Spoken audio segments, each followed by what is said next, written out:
Audible presents this Brilliance audio production of Whistler's Angel by John R. Maxim.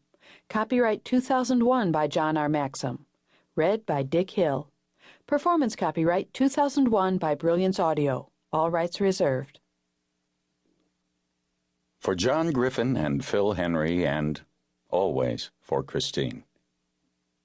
Whistler's Angel, Chapter 1. A year ago, Whistler would not have imagined that he could get used to such a life. Living on a yacht, island hopping as he pleased, no problem more serious than the odd bulky instrument, no threat more worrisome than approaching bad weather. It would have seemed more like the waste of a life for a man only in his mid-30s, and for him in particular, it would have seemed near suicidal. Yachts move, but not quickly. They are nakedly vulnerable.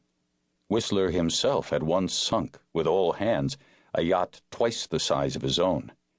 But that time, that whole world now seemed very far away. That life no longer existed for him because Claudia had given him a new one. She was young, she was warm, she was lovely, she was wonderful. Finding Claudia had made all the difference. On this morning, she was still sound asleep. He had risen early, taking care not to wake her. He liked to go up on deck before dawn and sit, enjoying the sunrise. That was another thing he'd almost never done before Claudia came into his life. He had, of course, seen many a sunrise, but he had seldom actually watched one. Before Claudia, all that a rising sun meant was that the darkness was no longer his ally. He now saw the dawn as a time of utter peace. The only sounds at that hour were the lapping of waves and the soft, rhythmic hum that the morning breeze made as it passed through the rigging above him. No birds were yet aloft. There were few lights on shore. There were none on any of the neighboring yachts. In a while, though, the little grocery would open. He would walk up the dock and buy some fruit and a couple of fresh-baked croissants. He would go unarmed, as he'd done for some time now. Claudia might chide him for going without her. She preferred to be with him as a second pair of eyes in case she was wrong about the danger being passed, or rather in case her friend the pelican was wrong. Yes, Claudia spoke to birds, and to dogs, and to the wind. More to the point, they spoke to Claudia. But Whistler had managed to get her to agree to try not to let others see her doing so. Claudia, as it was hard enough to forget without him having to try to explain, well, why she's different. He heard movement down below. She had gotten up after all. He could hear her in the galley making coffee.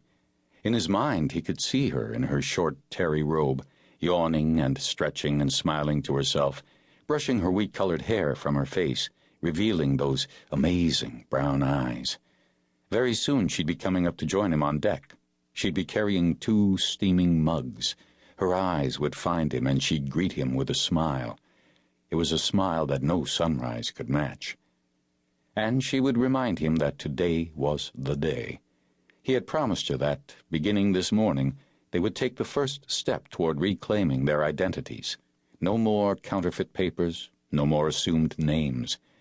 He'd prefer to have waited for a full year to have passed. But Claudia was probably right. It was time. A few weeks shouldn't make any difference. Claudia was, by most standards, a beautiful young woman, even more so on the inside, where it mattered the most. She was easily the kindest human being he had met, the most loving, the most loyal, and the most generous. She was bright, quick and funny, good at everything she tried. She was also, by most standards, certifiably crazy. But he didn't care. He adored her.